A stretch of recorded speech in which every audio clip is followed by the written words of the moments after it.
Imagine having access to a tribe of mentors consisting of some of the best tech leaders in the world, people you may have never heard of, but who in just an hour, you'll know their unfiltered career story.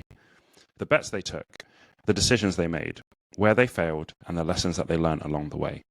Welcome to the What Makes You Tick podcast. Hi, I'm Tolu, aka The Podfather, and I am the host of What Makes You Tick. And I am Richard Washington, the founder of Tick Talent. We are delighted to sponsor this podcast, Tolu Podfather, who is our special guest this week. This week we have Marco Carrubba. What did you think of the episode? I love this episode. So obviously I love all things Italian. Of course. Have an Italian wife. Obsessed about the idea of living in an Italian home for the sunny times of the year, or should I say the rainy parts of our English year. And Marco is from Milan and has all of the coolness that you would expect from someone from the coolest part of Italy, which is Milan. We had a really good exploratory conversation. I just walked away from it going, wow, this guy is amazing. We have to have him on the podcast. So I was really looking forward to this conversation. And when I was watching it back, I was like, wow. I would love to work with this guy. Just such a thoughtful, and strategic and high empathy, growth mindset person who you could just guarantee would get the best from you, because he would be obsessed with the idea of helping you to reach your potential rather than dictating to you how it should be. And I really like the way he approaches things. As the man who had the conversation, Tolu, what did you enjoy the most? I don't think there's much more that I can add to that, because he's just such a genuine and authentic, lovely human, but at the same time, a very high performer. And so, I loved talking to Marco, hearing his journey. And you're right, like he's worked at some of the biggest companies in the world, and he's just so down to earth. But he will get stuff done. And I really like that about him. Yeah, absolutely right. Well, in the words of Sam Jacobs, kind folks finish first. So you can be an incredibly nice, humble, open person and still succeed in some of the biggest companies in the world in very senior positions. Without further ado, let's roll the VT. Marco, welcome to the show. Thanks so much for being on with us. Thank you very much for having me. It's a pleasure to be here. Yeah, I'm really, really excited for this conversation. You have a fascinating career from what I can see on LinkedIn and from the conversations that we've had. So I'm really looking forward to our conversation. So Marco, the first question is, what makes you tick? What makes me tick? What I really like is to give space to creativity. I really like the idea of, going beyond the ordinary, and finding new ways, looking at things or creating new things. So I think creativity is something that excites me a lot and something that I look forward in people around me. One of the things I'm always interested in is, where do you think that came from for you? I think it is a combination of things. Probably comes from family history. I mean, my family traveled a lot. It was different times, right? So my father was born in Libya, but from Italian family. Well, because Libya was a colony at that time. So Italian, but born there, and then emigrated to Argentina, where he met my mom, born in Italy, but also emigrated to Argentina.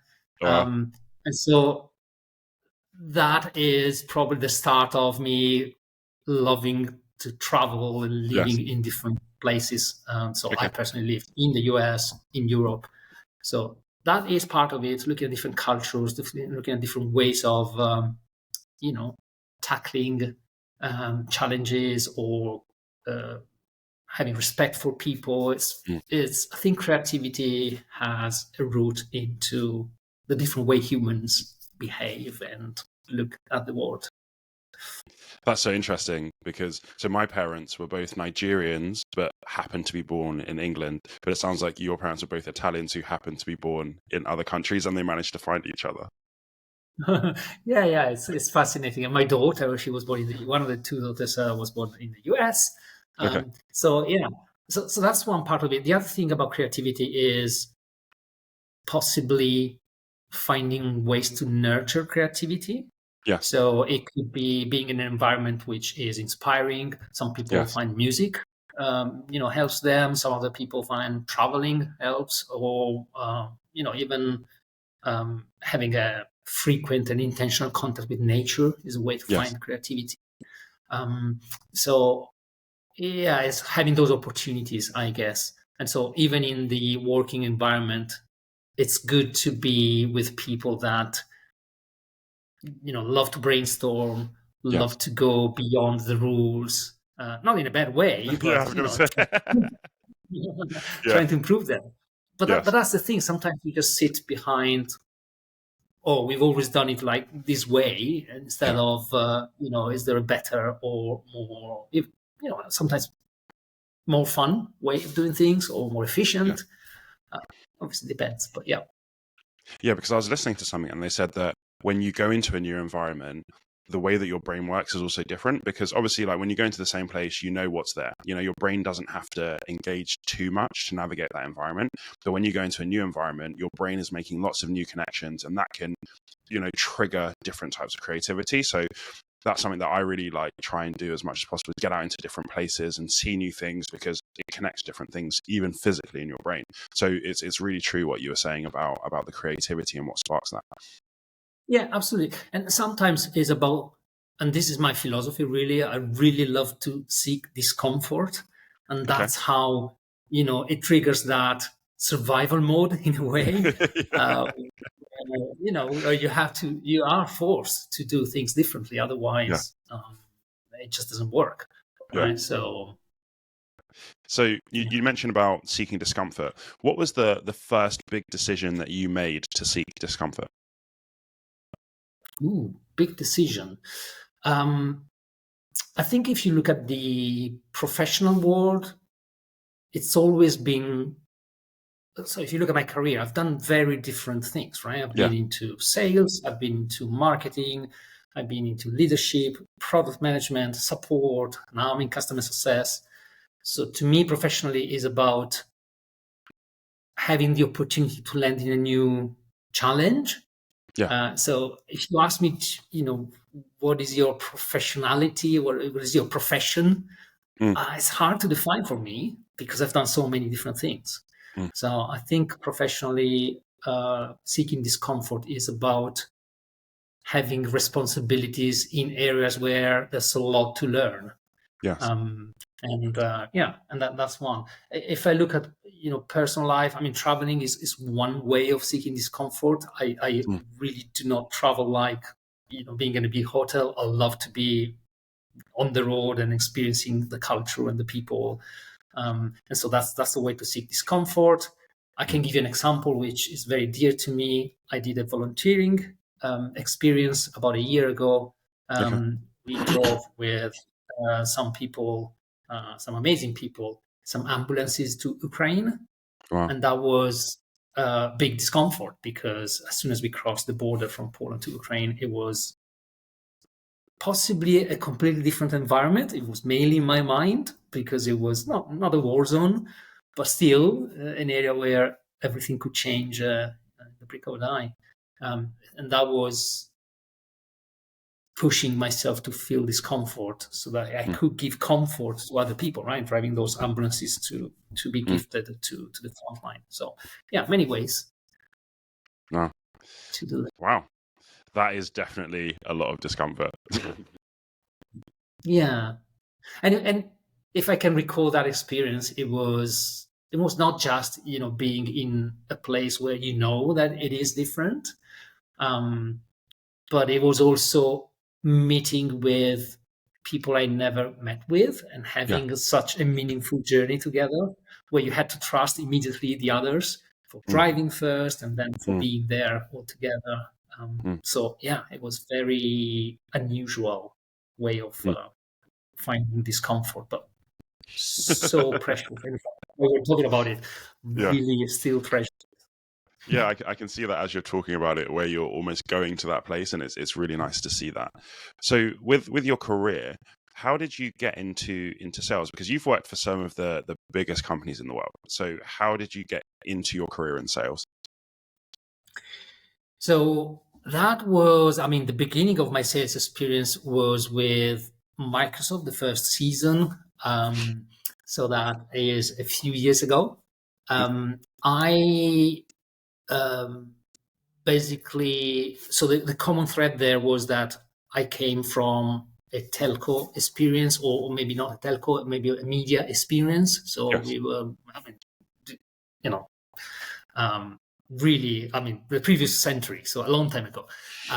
But yeah, so the reason why I moved into Microsoft and in sales is because I worked for a microelectronics company before, where we did, they were called set-top boxes. So Yep. it was, satellite receivers, and then DVD players, all these old stuff. And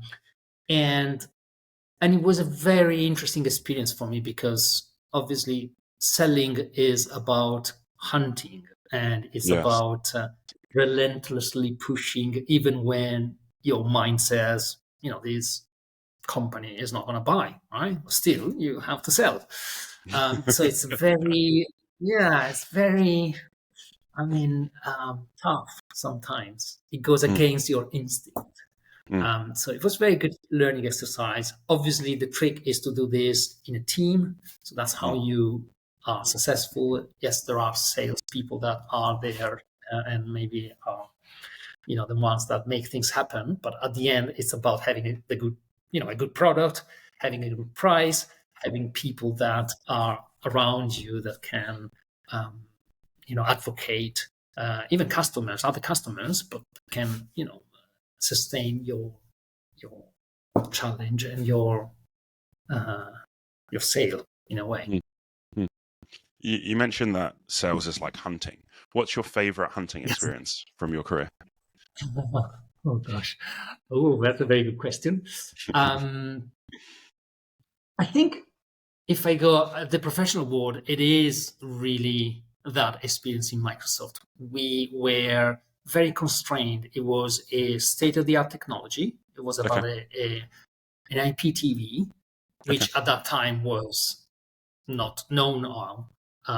We were not able to sell to anyone. We were only targeting telco operators, and they were technologists, but they had no idea about content and how to position media. So it was, yes, about selling a product, but it was mainly about creating an ecosystem and ensuring that they would pivot into a new world, right? Which they eventually did, but like 20 years after. So at that time, it was really pioneering, and we were successful. And that's the feeling of, being part of something bigger than you. So I think that was my favorite example. Okay. And at which point in your career did you start leading people? So the transition was at first gradual, because I had opportunities to manage people, which at that point felt like leadership. But management and leadership are very different, of course. Sorry, what's your distinction between management and leadership? So management is about executing on a plan and ensuring you take good care of your people and you unleash their potential. Leadership is that one, but also inspiring people. So it's about coming up with a mission, coming up with a strategy, but also ensuring that people follow naturally towards the end goal, towards the shared goal. And you need to have that, or find that mix of being, executing, so making things happen, but at the same time being maybe a little bit controversial, so doing things a little bit differently than others.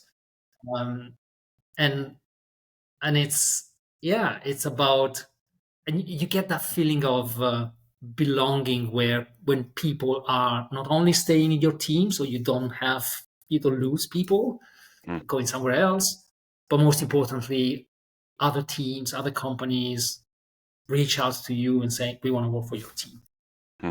And that's when the leadership circle is full, when you are part of a movement in a way. yes, you're leading it, but you could not be successful if there weren't your people there, right? And it's about making your people independently thrive and being excited towards that common goal that you have in the company or in the team, in the organization.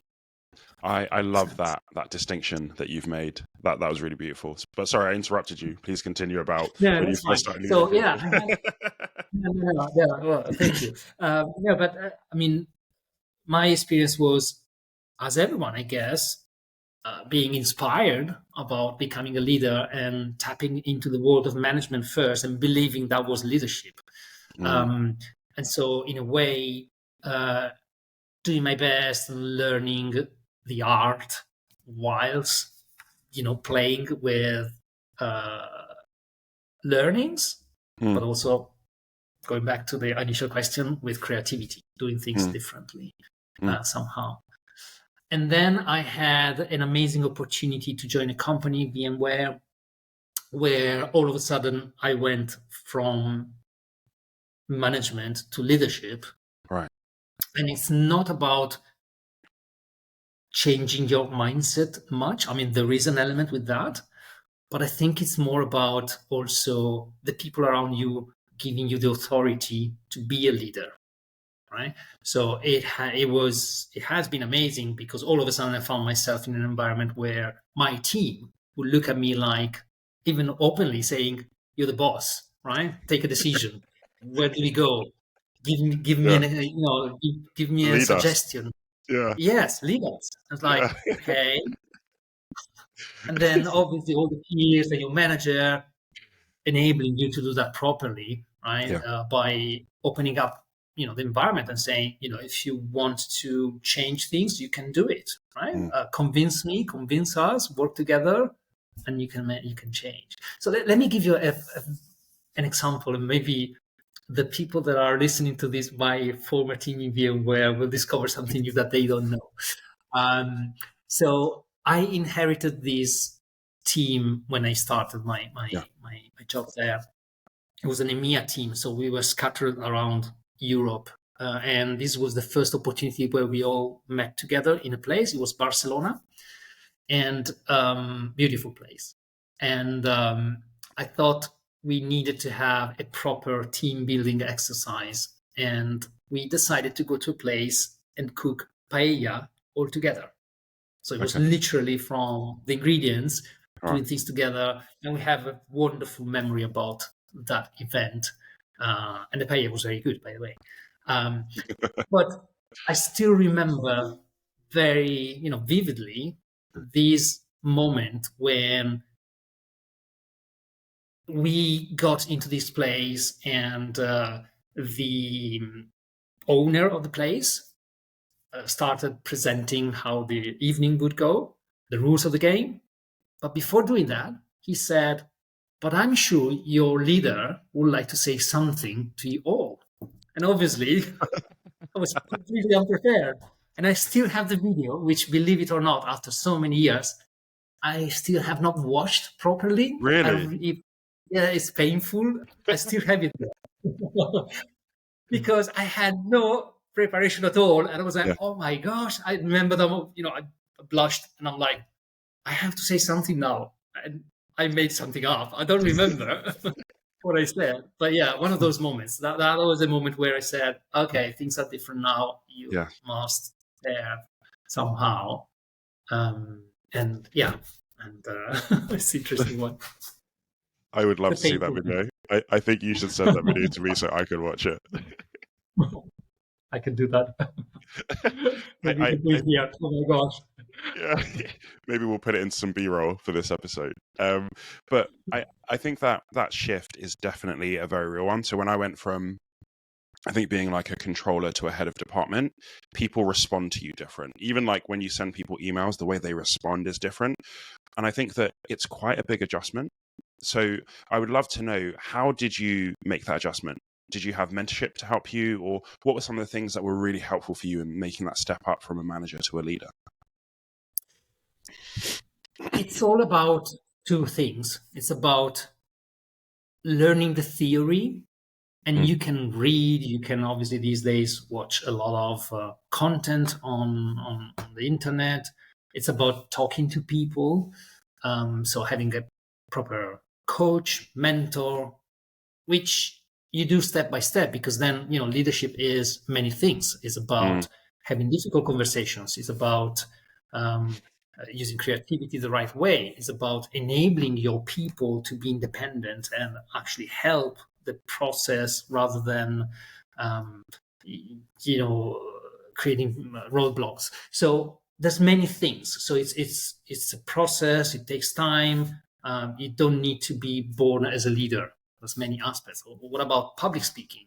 What about having a conversation with a customer? I mean, all these techniques, tactics, ways of doing it is always changing, and you always have a lot of opportunities of,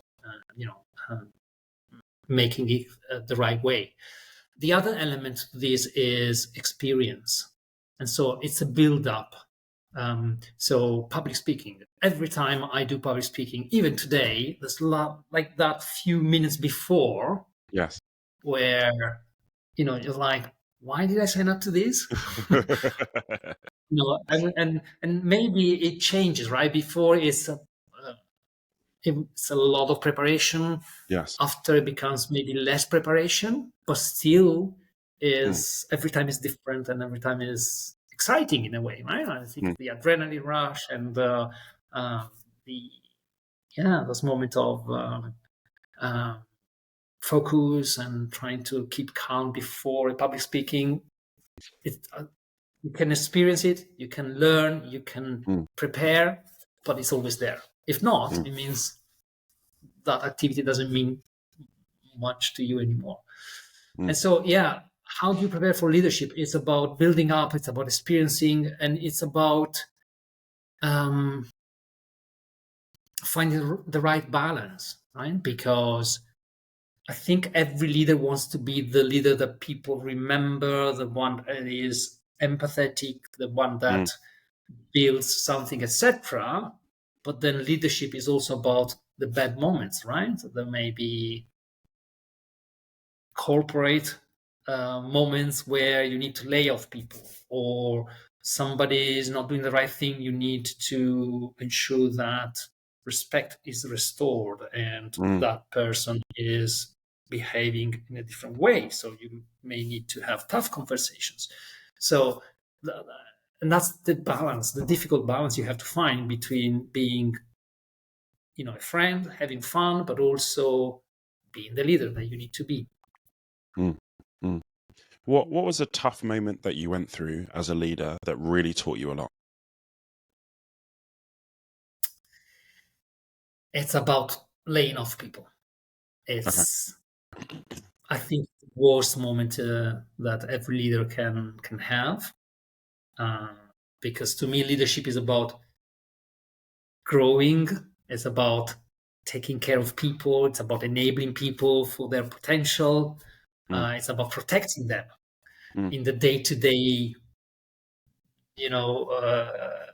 things that happen in a company. It's about having your team shine and contribute fully to whatever the company is doing. And at the same time, being in customer success is about enabling customers to have success. So the moment somebody comes back to you and says, a company has to do this because it's needed, because we need to restructure, because we need to save money, then you have to break that build moment into a break moment, go to somebody personally and, manage the situation. And it's never, it's very tough. In a way, it's in between. Sorry, go ahead. No, you go on. It's in between, failure in a way. But at the same time, it's something you have to do. And the moments before that coming out, very often you have to keep the secret. So it's challenging, right? Because you are building that relationship of trust with your people. And then at the same time, there are moments which you have to keep things secret. So yeah, that's the toughest moment. And what would you say you've learned from having to go through that? What are some of the key lessons you've taken away? I think there is an opportunity here to influence the way some companies operate. And obviously it's a very large conversation because it depends on legislation, it depends on the culture, and it depends on the way companies treat people, right? So if, as it happened to me, company came to our team and said, okay, we're going on a hiring spree, we're going to get 100 people, we need those within 3 months. Okay, but the first question has been, and should always be, are you sure? Because 100 people is a lot of people, right? Okay, of course, depends on how big the team is. But, let's say a significant number of people they want to hire. I mean, are you sure? Because then you need to, in a way, allow those people to grow and find the time to, contribute fully.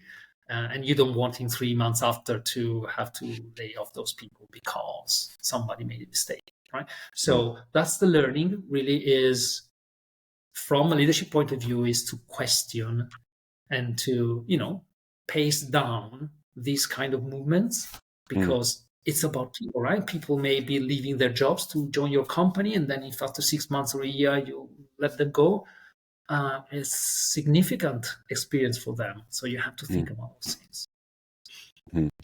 I really like that, because that's not necessarily, because I think when someone comes to you and says, look, we want to hire 100 people, most people's initial reaction is going to be absolutely, yes, let's do that.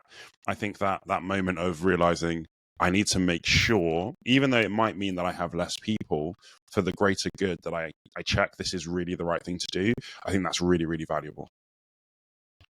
Yes, and this applies to other examples. So I have a couple of big examples where we actually transformed teams and the business into something different. But that meant that the people we were asking to join our journey with, they would have to do potentially a different job, right? And I'm thinking about skills, right? We spoke about hunters. Obviously, the opposite is farmers. Customer success is mainly about being farmers. There's a movement these days to move customer success into sales, but that's hunting, right? So you have to be careful. I mean, some people may well not feel comfortable into such a change, right?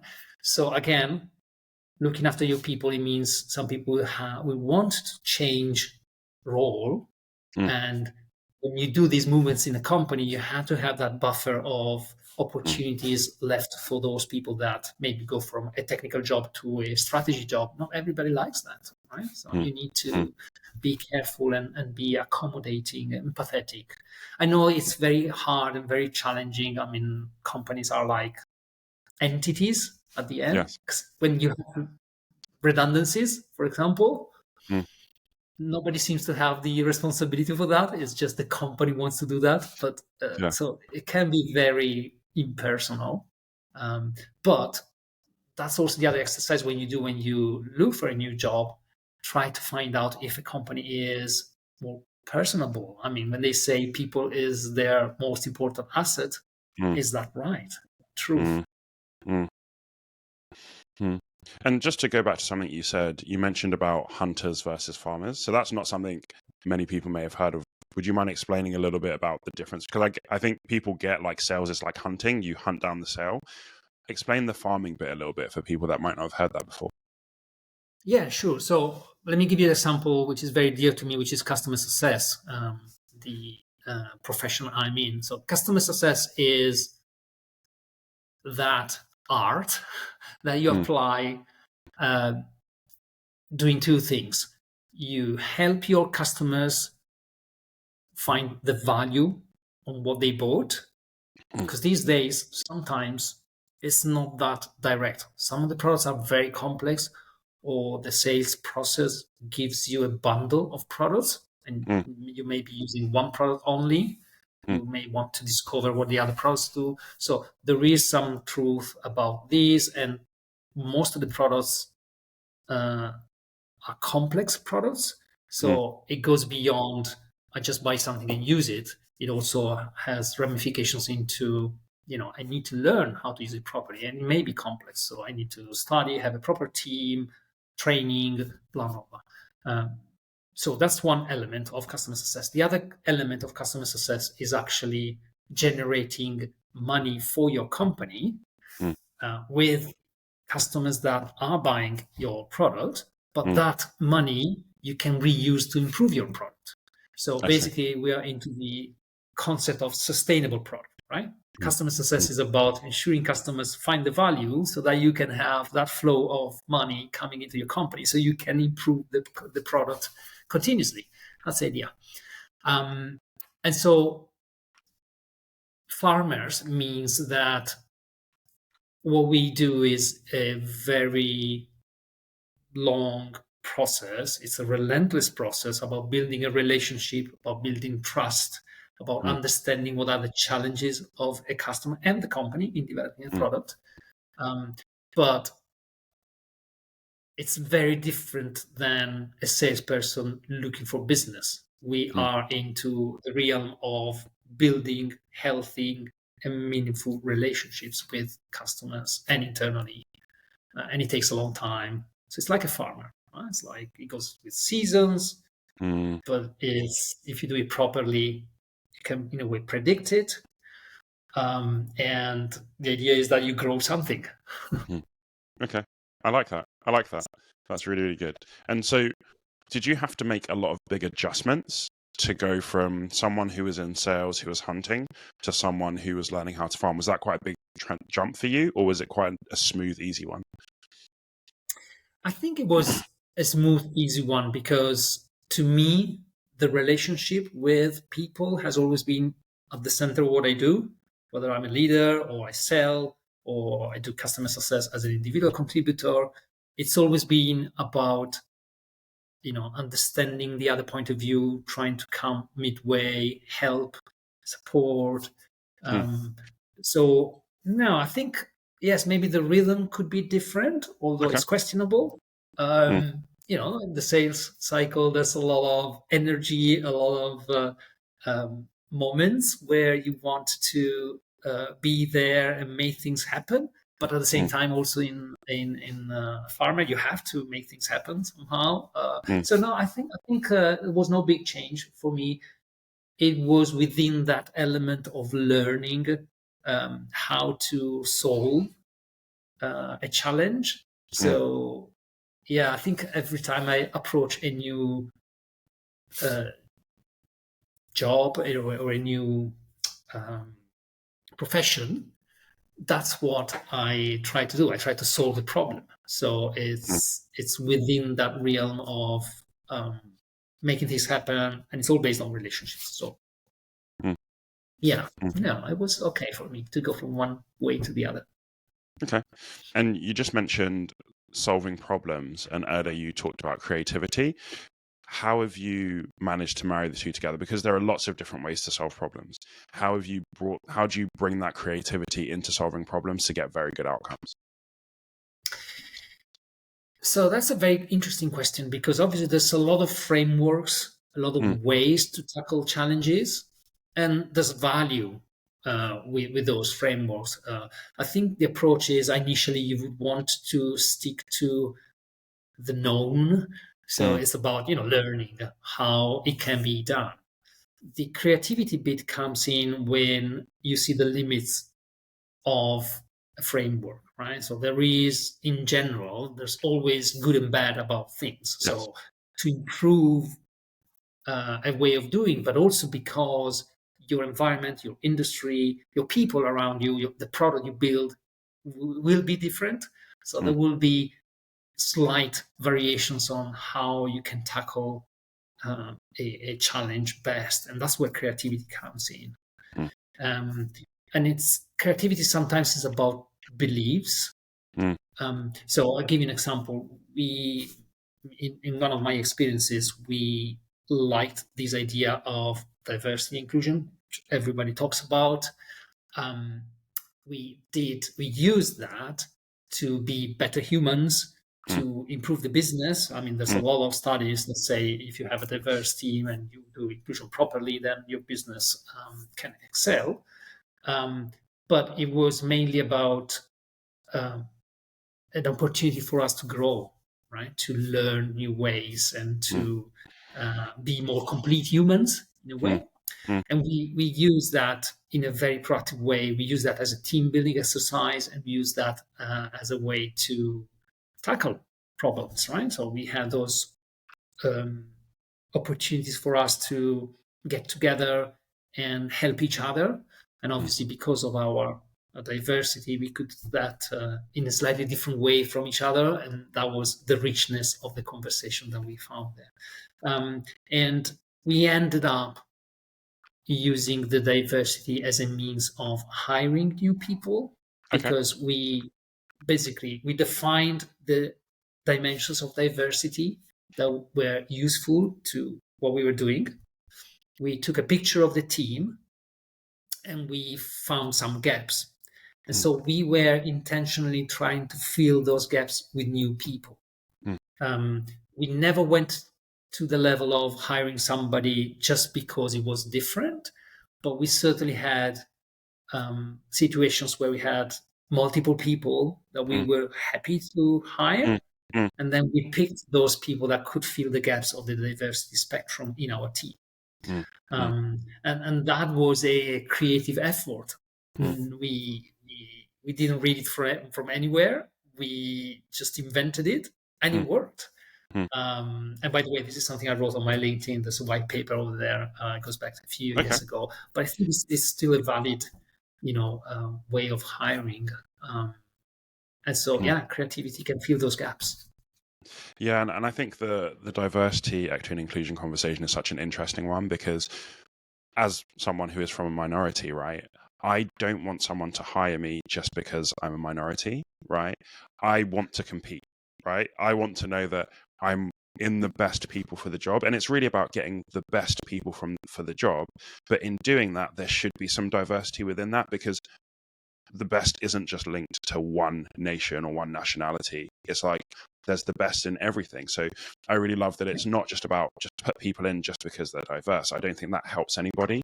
And I think you also set people up to fail. I think you need to put the right people in the right role. And I think that looks very different for each role. So I think that's a really, really healthy approach. Absolutely. And obviously the trick here is not, we should not call this diversity inclusion. It should be called inclusion and diversity. Because I think the most important thing here is about including people, not having diverse people. Yeah. And in a way, the diversity bit is easy, right? You just hire different people. It's the inclusion bit which is challenging, because it takes time, it takes effort, and it goes into your bias, which is something people don't just even realize in the beginning, right? It is a very tough exercise. But then the outcome of that is, again, on top of being better humans and knowing different ways, I really personally like it, but also don't forget the customers on the other side, it's people. And so, you want to have your team being able to, have that diversity, to maybe couple somebody from your team with somebody at the customer the right way. So they speak the same language, they understand the same challenges, and it's in a way easier, because at the end, what we're doing is we're serving the customers, right? 100%. Ensuring 100%. That they make a good use of our products, but through the relationship. I think you're so right. The inclusion part is often the harder part. So I was doing a leadership deep dive, and they were talking about how, introverts versus extroverts. And they were saying that even stuff like meetings are geared for extroverts, right? Because in a meeting, everyone's talking together, ideas are flowing, bang, bang, bang. And that's really, really good for someone who's an extrovert or someone who processes in the moment. But then the introverts in the room, they're at a big disadvantage, because they come across as really quiet or like they don't have much to offer. But actually, the whole thing that we've set up isn't very inclusive of somebody who's an introvert. So it was really interesting, even just that kind of thing to think about, how do we include people who, it's not necessarily, that's not even a race thing, that's just a personality thing, but how do we include different personality types, different creativity types? How do we create the best environment for everybody? Yes, no, totally. And as a leader, you can change things a lot with regards to these conversations, right? So if you had a couple of introverted person in the team, you probably want to do either directly or through maybe their manager if you have a complex organization. You want to speak to them, learn about their opinion on something maybe before a meeting. Yes. And then in the meeting, ensure that they have voice.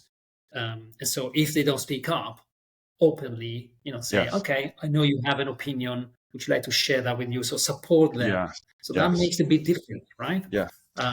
Or maybe simple things as providing an agenda up front, which nobody does anymore these days. But and think about neurodiversity, which is another passion of mine. I mean, that's yet another step, because people can think differently, equally, properly, and at the same level and with the same impact, etc. It's just that our society has framed what is normal and what is not normal in terms of neurodiversity, but it doesn't work anymore, because if you have a different approach, then you will find out that a lot of people have different nuances in the way they think. And it's just beautiful, right? Because it just opens up to different way of doing things. Yeah. Which is kind of those. And something you said just made me just think about, like, inclusive leadership is about creating space for everybody. So where you've said, let's talk to that person before and create that space in the meeting for them to bring forward it. That's really what it's about, is creating space for different people and everybody to have their say, however makes them comfortable. And I think that's really, really important. Yes, agree. So Marco, one of the things that I could see from your profile on LinkedIn is that you really enjoy giving back. So I know that you do some mentorship with startups, and that also that you're on the advisory board for Customer Success Middle East. And I'd love to just hear a little bit more about both of those things. Yeah, I think that in general, I had a lot of luck, and I'm fortunate enough to, have had a career and travel a lot, live in different places. So I really like this idea of giving back, because yes, there is an element of luck. There is a lot of hard work behind as well. But it's probably all happening because of the mindset I have of being open and looking for, challenges, learning. I mean, these are the traits that define me, and I that's how I can make things happen. But then there's this element of people approaching me from either being young people or entrepreneurs or peers, friends. I mean, the whole galaxy of different people coming to me and asking for guidance, suggestions, opinions. And so over the years, I love to structure these into proper activities. So I do a lot of mentoring to young entrepreneurs in the startup world. I mean, I'm connected to the startup scene in London, and I'm part of a number of accelerators, and we do mentorship over there. There's other ways to give back, like the Ukraine thing, or maybe the homeless. Been doing this, over the years, and it is a way for me to feed, inspire, and feed the brains of people, inspire, and ensure that in a way people can grow and look after their potential and become different.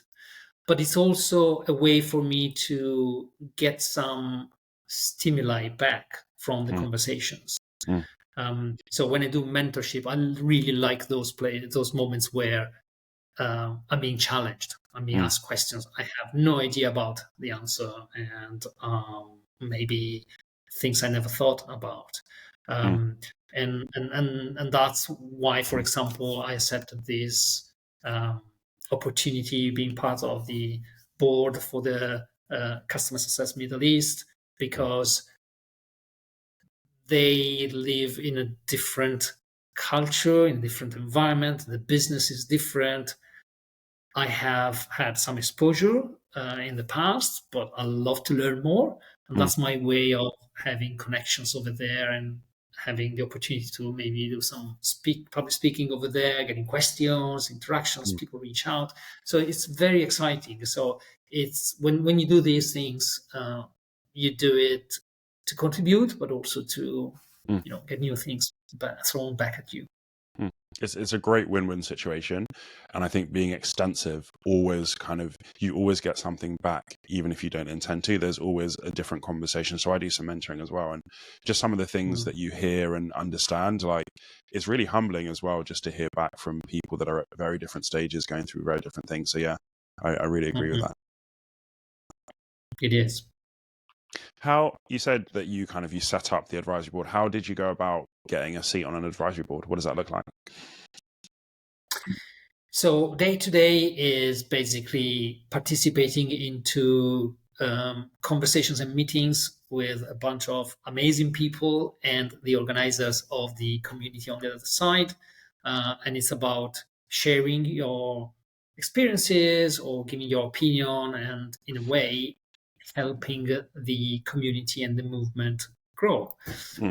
So in particular, what I've been doing there is, apart from having the regular conversations on activities and initiatives about this community, I've done a public speaking over there in Amman, in Jordan. I will be doing another one in Egypt in a month from now.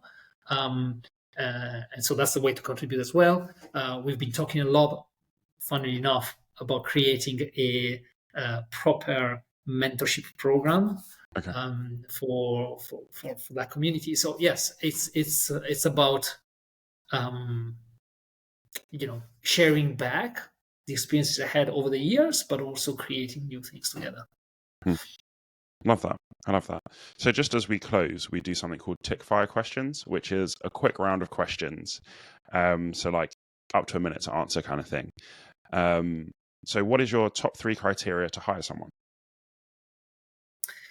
So they need to be, so first of all, I do not hire for skills.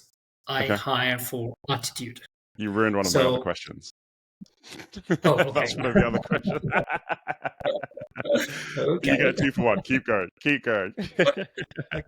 You ask the question so I can answer both of them at the same time? No. Keep going. Keep going.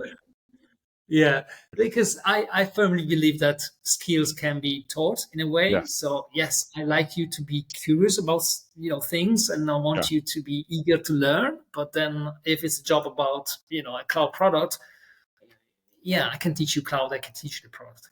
Yeah. So what are the top 3 things about hiring people? So they need to be good communicators and, in a way, empathetic communicators. So they need to be able to interact with people and build relationships. So that's number 1. I want people to be storytellers. Okay. Most of the communication is about telling stories the right way and ensuring that people resonate or feel involved in what they hear. So I think number 2 is storytelling. And then number 3 is having that entrepreneurial spirit. Okay.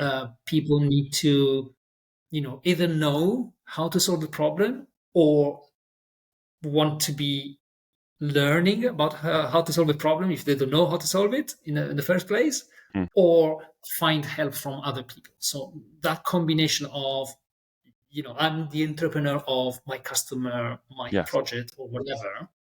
How do I bring it to the next step? towards a solution. Mm. Is it me? Do I leverage somebody else? Do I learn? So that spirit is great. Okay, great. And what's the best advice you've ever been given? The best advice is to always prepare when you have to have conversations with people. So whether that's an interview or a meeting or maybe even a casual conversation with somebody, always have some time to think about what you want to obtain from that conversation. And it could be, I just want to hang out with somebody and there's no preparation at all. But the preparation is then, I'm excited to be with that person for some time. If it's a business environment, it's like, if there's a meeting, what if this person reacts? What if I present this to that other person? I mean, it always needs to be a little bit of thinking. So maybe the best advice I got is to take the time to think about how to prepare for things. Love that. I love that. How do you want to be remembered by the people who you lead? I want to be remembered as somebody who helped them grow. Okay. I think if I look at myself, I expect I expect to learn from my leaders. I expect to be inspired. I expect to, every time I move into a different role or company, I expect to be different or better in a way, whatever the definition of better is. But yes, I would love my people to say, hey, Marco was different because I learned this from him, or because I had this opportunity because of him. Yes, that would be awesome. Great. And who are some of the leaders that you've learned from through your career? Like if you can name 3 people, any 3 that you've really learned from.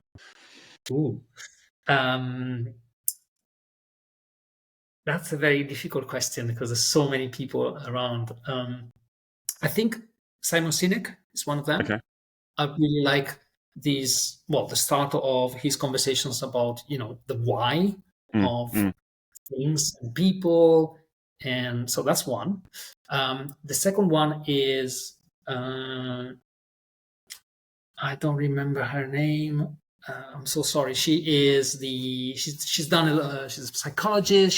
She's done a lot of studies on the growth mindset.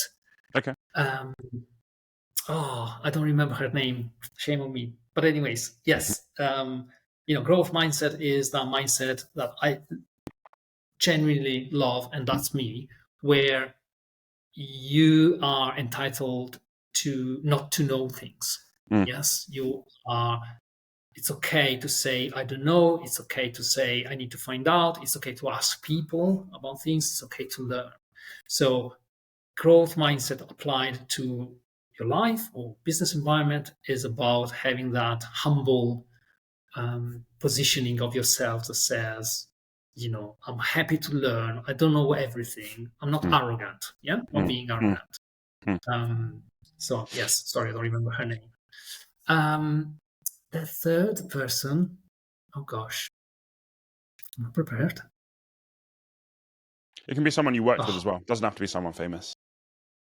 Okay, so if that's the case, then I certainly want to mention or think about one of my leaders.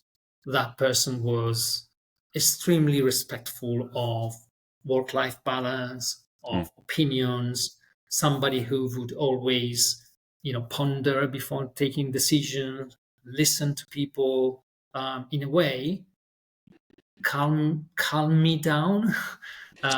So this leader was always like, take your time, don't rush the decision. Let's have a conversation together about the options. You don't need to give me an answer now. Who is very inspiring person that taught me a lot, of which I'm now using as naturally as I am to, bring it back to the people I interact with. Amazing. And last question is, what advice would you give to someone who's just about to start leading people? I think the best advice is to listen. And it's not just about listening to the words, but reading the room, seeing the body language. So observe and be prepared to change your thoughts, opinions, and decisions because of what you see. You could expand this into also using data in the right way. So if you had to set up a strategy and do things like, I don't know, segmentation of customers, or looking at your dollars, or your, the economy, the profit and loss of your team, etc. Obviously, use data. So it's about really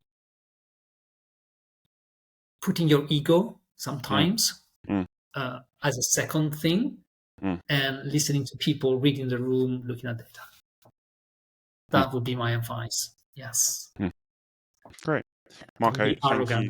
Yeah, that's a big key right there. Yes. Be a human that people have the pleasure to interact with, and that people remember, because you were, balanced and being not judgmental or not, blind into doing things.